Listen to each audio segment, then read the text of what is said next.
பாவத்திலிருந்து ரட்சிக்கப்பட்ட நான் ஆண்டவரை ஏற்றுக்கொண்டு ஆண்டவர்களுடன் நான் இருக்கிற போது இந்த நாட்டில் நான் லண்டனுக்கு வரும்போது எனக்கான சரியான குடிப்பழக்கத்தில் அடிமையாக இருந்தவர்.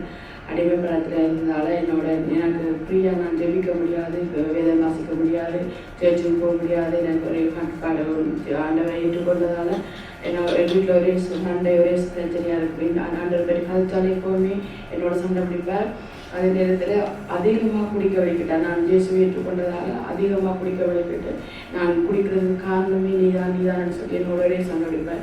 அதே நேரத்தில் எப்போவுமே என்னோட கதைக்கு சண்டை பிடிக்கும் போது என்னை விட்டுட்டு போ, நீ என்னோட இருக்காதுன்னு சொல்லி என்னை விட்டுட்டு போன்னு சொல்லிட்டு உனக்கு இயேசு வருமா நான் வருமானா நீ இயேசு விடுவோட நீ இல்லாட்டிக்கு நீ என்னை விட்டு போன்னு சொல்லி எப்போவுமே சண்டை பிடிப்பேன். சண்டை என்று வந்தாலே அதான் கதைப்பேன்.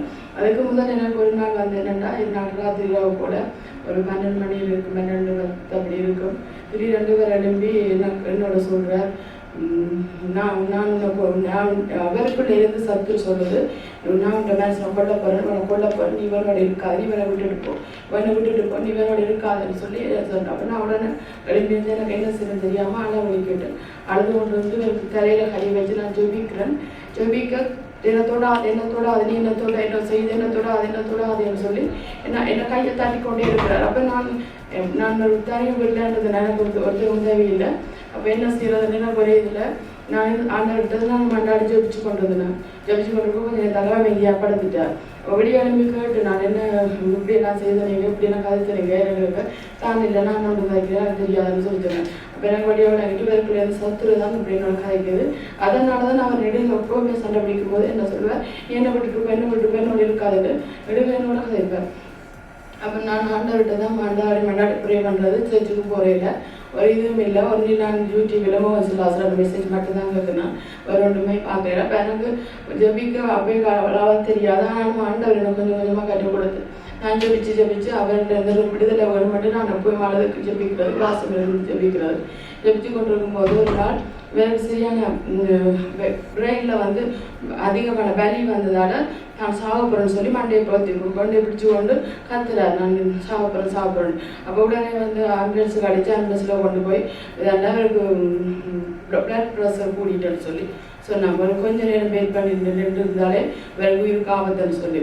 அப்போ ஆண்டவர்கிட்ட நான் சொன்னேன், ஆண்டவர் ஏற்றுக்கொள்ளும், ஆண்டவர்களுக்கு விடுதலை தருவேன், சுகம் தருவேன், இந்த குடிப்பழக்கத்துக்கு விடுதலை தருவான்னு சொன்னால் கூட ஓகேன்னு சொல்லி போட்டு தான் சர்ச்சுக்கு வாரன்னு சொல்லி ஒப்பு கொடுத்துட்டேன்னா நான் எனக்கு பெரிய சந்தோஷம். ஓகே ஆண்டவர் தொட்டு விடுதலை ஆயிடுவேன்னு சொல்லி. அப்போ அது அடுத்த கிழமை நான் ஈஸ்டர் வருது.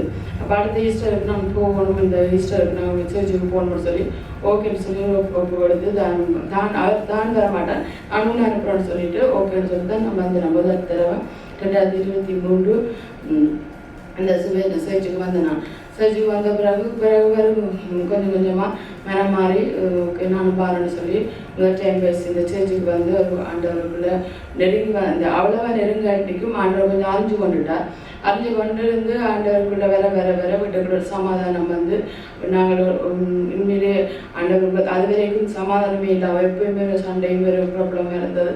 ஆனால் ஆண்டவருக்குள்ள வந்த பிறகு வீட்டுக்குள்ள குடியிலையும் சமாதானமாக ஆண்டவர் வந்தார். குடிப்பழக்கத்தில் அடிமைன்னா சொல்ல முடியாத அடிமை. அவ்வளவுக்கு குடிப்பார், வேலை போகிற இடத்துலையும் அவ்வளவுக்கு குடிப்பார். குடிக்காமல் இருக்கிற டைமே இல்லைன்னா சொல்லணும், அந்த அளவுக்கு குடிப்பார். அவ்வளோ வழித்தன்மை இருந்தவரை ஆண்டவருக்கு கிருபையாக விடுதலையாக்கி இப்போ ஆண்டவர் என்ன சமாதானத்தோடு இருக்க வச்சிருக்கிறாருக்கா நன்றி செலுத்துவேன். நாம கொஞ்சம் மகிமைப்படுவதாக. ஆமாம், நான் 30 வருஷமாக குடிப்பழக்கத்தில் இருந்தேன். 30 வருஷமாக சிகரெட் குடிப்பேன். ஒரு நாளைக்கு கொஞ்சம் ஒரு போத்தல் குடிப்பேன், 20-30 சிகரெட் குடிப்பேன். அப்படி நான் அடிமையாக இருந்தேன். நான் எப்போ இந்த ஸ்டேஜுக்கு நான் வந்தனோ அப்போ ஆண்டவர் தொட்டார் என்னை. நான் விரைவில் எனக்கு தெரியாது, வடிவாக தெரியாது, சும்மா போயிட்டு வருவேன். அண்டுதான் நான் வந்தேன் கொடியக்காரையை இந்த தலையில் வச்சு கை வச்சு ஜெபிச்சா. அப்போ நான் ஜெபிக்க வேணாம், நான் எனக்கு ஜெபிக்க வேணாம். அடுத்த முறை அவள் பின்னுக்கு இருந்து இந்த தலையில் கை வச்சு ஜெபிச்சா. அப்போ ஆண்டவர் என்னை தொட்டு சுகப்படுத்தி இன்றைக்கு நான் உயிரோடு இருக்கிறதுக்கு காரணமே ஆண்டவர் ஒருவர். ஆண்டவரால் சுகப்படுத்தாத விஷயம் ஒன்றுமே இருக்காது. மனிதனால் கூடாது, ஆண்டவரால் கூடும். ஆண்டவரை நீங்கள் யார் விடுதலை திராட்டிக்கும் அவர் விடுதலை தருவார். நான் சிகரெட்டு குடித்தேன், பிஸ்கி குடித்தான், பிராண்டி குடித்தான், எல்லாம் டாக்டரே என்னை கைவிட்டுட்டான், எல்லாரும் இந்த சொந்த பந்தம் எல்லாரும் சொல்லிட்டான் இவன் செத்துருவான், இவன் குடியாலே சாவான் என்று எல்லாரும் சொல்லிச்சினான். ஆனா என் ஆண்டவர் என்ன தொட்டார். நான் இன்றைக்கு உயிரோடு இருக்கிறதுக்கு காரணமே ஆண்டவர். என்னை எத்தனை முறை ஆண்டவர் என்னை காப்பாற்றினான். நான் தற்கொலைக்கு சூழ்நிலை எத்தனை முறை தற்கொலைக்கு நான் போயிருக்கிறேன். அந்த நேரமும் ஆண்டவர் என்னோட கூட இருந்தார். நான் யாழ்ப்பாணத்தில இருந்து வரை காமிக்காரன் என்னை பிடிச்ச எத்தனை முறை என் ஃப்ரெண்டு எல்லாரும் கொண்டாங்க. ஆனா அந்த முறையும் ஆண்டவர் என்னோட கூட இருந்தபடியாத்தான் நான் இன்றைக்கு உயிரோடு இருக்கிறேன். நான் இன்றைக்கு உயிரோடு இருக்கிறதுக்கு காரணமே ஆண்டவர். நான் குடி பழக்கம்னா அப்படி குடிப்பேன், 24 மணித்தாலும் குடிப்பேன். ஊருக்கு போய் வந்தேன், அப்பாடா இதுக்கு ஊருக்கு போய் வந்தேன், 35 நாளும் 24 மணித்தாலும் குடி. ஏர்போர்ட்ல இருந்து இங்க வந்துட்டு என் வைஃபு பக்கத்துல எனக்கு அவாடையாளங்க என்ன காணையில், எங்க மனுஷனை காணையில் நான் தான் தட்டுனேன். அப்புறம் தான் நான் தெரியும் அப்படி குடிப்பழப்பேன். 24 மணித்தியாலம் குடி. நீங்க ஆறு குடியில இருக்கிற நீங்களோ ஆண்டவர்கிட்ட வாங்க. ஆண்டவர் நல்ல சுதந்திருவார். ஆண்டவர் ஒருவரே உண்மையான தெய்வம். அவர் தான் எல்லாருக்கும் விடுதலை தார தெய்வம். அவரே உண்மையான தெய்வம். அவருக்கு கோடி நன்றி செலுத்துகிறோம். நீங்கள் என்ன பழக்கத்துல இருந்தாலும் நீங்கள் ஆண்டவர்கிட்ட வாங்க. முதல் ஆண்டவர்கிட்ட வாங்க. நீங்கள் மனுஷனால் கூடாது, தேவனால கூடும். ஆமேன். நன்றி.